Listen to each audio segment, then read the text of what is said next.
three different points I want to make today about many different race issues that are going on among sincere Bible believers. And we want to look at three different passages to prove what God has to say about it first before we come to any conclusions that might steer us off course. Amen.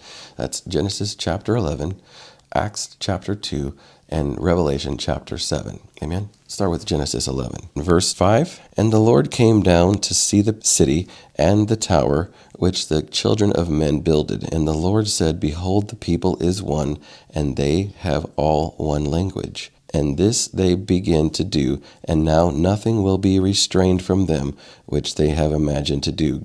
Go to, let us go down, and there confound their language, that they may not understand one another's speech. So the Lord scattered them abroad from thence upon the face of all the earth, and they left off to build the city." They didn't continue to build the city that would cause them to be strong enough to carry on without God. But God's original plan was that people would come to Him. God did this to bring all men to Himself. Now let's turn over to Acts chapter 2, verse 7.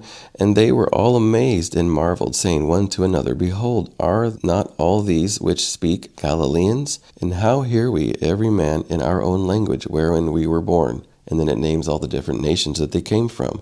This is a way that God has spread His gospel, the new covenant, to every nation that they could all once again come to Him. So the Old Testament, He was spreading them out so they wouldn't lean on each other, but they would have a chance to lean upon Him. And now He's doing it again for all nations in the new covenant.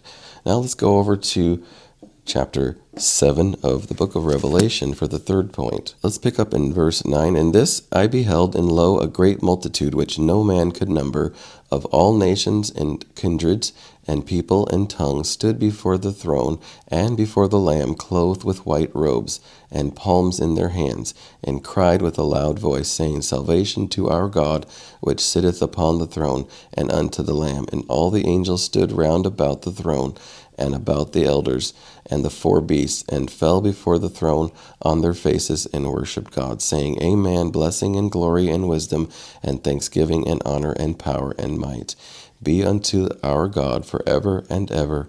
Amen." So there's another place we see every nation was brought to Himself. So Genesis 11, He changes their languages to weaken them so that they would come back to Himself. God's original plan. Acts chapter 2, He brought His new covenant in all languages to bring all men to Himself. Revelation chapter 7, this is where you see the final conclusion where God has brought all nations to Himself. Racial divisions among sincere Bible believers is not end-time revival, it is end-time deception.